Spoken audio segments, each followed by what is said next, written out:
सर्वप्रथम सर्वांना जय शिवराय। आज आहे 8 जून आणि आज सुद्धा मराठवाड्यामध्ये कालच्या सारखी परिस्थिती उद्भवणार आहे। अनेक ठिकाणी 60% एवढी व्याप्ती आहे। ते जिल्हे कोणते आहेत ते पाहूयात। दक्षिण महाराष्ट्र, कोकण, मुंबईत सुद्धा आज पावसाची हजेरी लागणार आहे। नाशिक क्षेत्रात सुद्धा काही भागांमध्ये स्थानिक लेवलचा, तर सांगली, सोलापूर, पुणे, बारामती, पंढरपूर, अहिल्यानगर, बीड जिल्हा, तसेच नांदेड, सोलापूर, लातूर, जालना जिल्हा, परभणी, अहिल्यानगर बरोबरच छत्रपती संभाजीनगरमध्ये काही ठिकाणी आता नाव घेतलेल्या दक्षिण महाराष्ट्रामध्ये आणि मराठवाड्याची व्याप्ती आज सुद्धा आजच्या दिवस जास्त असेल। त्यानंतर उद्यापासून परत हळूहळू 4 दिवस कमी होऊन जाईल। कारण काय आहे आणि सत्य परिस्थिती काय आहे देखील या व्हिडिओच्या माध्यमातून पाहूयात आणि खानदेशसाठी, विदर्भासाठी काय परिस्थिती उद्भवणार आहे हा देखील आजच्या व्हिडिओमध्ये पाहूयात। मित्रांनो, मान्सून मुंबईमध्ये जवळपास पोहोचण्यात जमा आहे। कोणत्याही ठिकाणी कोणत्याही वेळी शासकीय हवामान खात्याकडून ही घोषणा केली जाईल। 14 आणि 15 तारखेदरम्यान मान्सून नाशिकच्या घाटमाथ्यावरती, पुणे घाटमाथा, त्याचबरोबर खानदेशचे सुद्धा जे काही सह्याद्री पर्वतरांग आहेत, इथे देखील 14 ते 15 या दरम्यान मान्सूनची पहिली सर कोसळण्याचा अंदाज आहे। मराठवाड्याला आणि विदर्भाला मान्सून पूर्व पावसाच्या जे काही सरी आहेत त्या 1-2 दिवसापुरत्याच मर्यादित राहिल्या। आता विषय असा आहे की आजचा जो काही 8 मेचा पाऊस आहे तो कोणत्या विभागाला कशा पद्धतीने बरसू शकतो हे देखील पाहूयात। आज तुरळक ठिकाणी का होईना कन्नड, सिल्लोड, भोकरदन, जाफराबाद भागामध्ये पाणी असणार आहे। मलकापूर सुद्धा काही प्रमाणात का होईना पाणी असणार आहे। मोताळा, बुलढाणा वगैरे परिसर आहे। आज रिसोड, मेहकर या भागात देखील विदर्भातील हा पाऊस असणार आहे। लोणार परिसरात सुद्धा आज काही ठिकाणी पाऊस असणार आहे। साखर, खेरडा परिसर सुद्धा आज काही प्रमाणात का होईना पावसाची शक्यता आहे। मंठा, देळगाव राजा हा देखील भाग आज काही प्रमाणात का होईना पावसाची शक्यता आहे। हिंगोलीच्या दक्षिण पूर्व भागाचा समावेश देखील आज पावसाच्या लढवते आहे।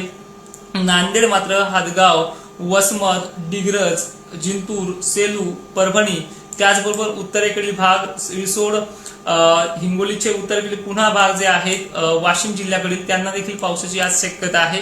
व्याप्तीचा विषय कमी अधिक प्रमाणात होईल पण आहे।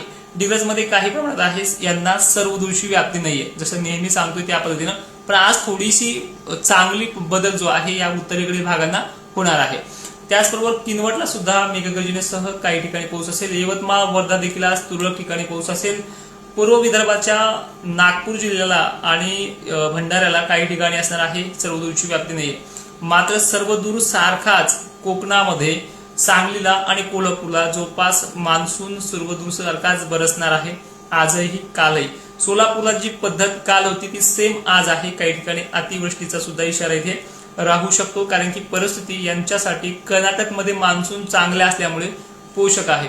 लातूरची व्याप्ती आज कालच्या तुलनेमध्ये जास्त राहणार आहे, कारण की कर्नाटक मधलं बाष्प पूर्णपणे याच भागात येणार आहे। एकंदरीत सत्य परिस्थिती सांगायचं म्हणलं तर कर्नाटक मान्सूनने पूर्ण व्यापून त्याच भागातला जो काही बाष्पयुक्त साठा आहे तो दक्षिण महाराष्ट्र आणि मराठवाड्याला हा प्रभाव टाकतो आहे आणि त्यामुळेच या भागामध्ये अनेक ठिकाणी पाऊस असेल।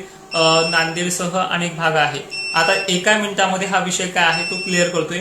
पश्चिम महाराष्ट्रातल्या अहिल्यानगर पर्यंत व्याप्ती चांगली, जो भाग दक्षिणेकडे मोडतो त्या भागांपर्यंत। बीड जिल्हा सुद्धा जवळपास चांगल्या व्याप्तीमध्ये आज 8 जूनला आहे आणि मराठवाड्यातले एकंदरीत सर्व जिल्हे, सर्व तालुके आज चांगल्या व्याप्तीमध्ये आहे।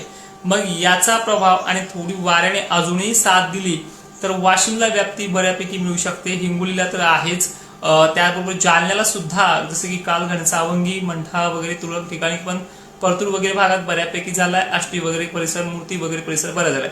तर अशा प्रकारची व्याप्ती ही उत्तरेकडील भागांना देखील मिळू शकते। त्यामुळे कन्नड, सिल्लोड, छत्रपती संभाजीनगरचे आणखीन काही तालुके आहेत, वैजापूर, नाशिकच्या मालेगाव, नांदगाव परिसरात आज परिस्थिती आहे।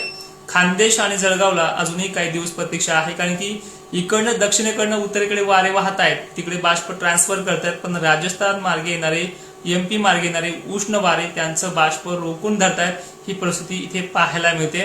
त्यामुळे विदर्भामध्ये आज काही प्रमाणात का होईना हजेरी लागेल, अन्यथा मान्सून पर्यंत प्रतीक्षा या भागाची कायम आहे। आज इथे जळगाव मोजक्या ठिकाणी, बुलढाण्यातल्या काही भागांना आज सक्रिय होणार आहे, वाशिमला देखील आज सक्रिय होणार आहे, अकोल्याची देखील तीच परिस्थिती आहे।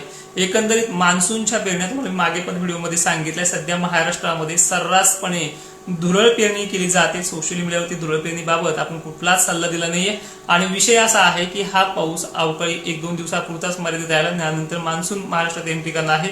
त्यामुळे मधल्या काळामध्ये गॅप पडू शकतो. उदाहरणार्थ आता हा जो काही आज व्याप्ती आहे ती व्याप्ती उद्या पुन्हा कमी, परवा त्याच्यापेक्षा कमी, एकंदरीत 14-15 तारखेपर्यंत व्याप्ती कमी राहील आणि नंतर तिथून पुढे वाढेल, जी जवळपास 22-23 पर्यंत आपल्या पेरण्या आटोपतील असा मागच्याच महिन्यात दिलेला अंदाज आहे.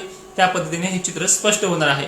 एकंदरीत काय प्रश्न आपले असतील ते कमेंटमध्ये सुचवा, कारण की काल सुद्धा मराठवाड्यामध्ये आणि दक्षिण महाराष्ट्रात अनेक ठिकाणी पाऊस झाला. त्या भागांची नावे देखील कमेंटमध्ये करा.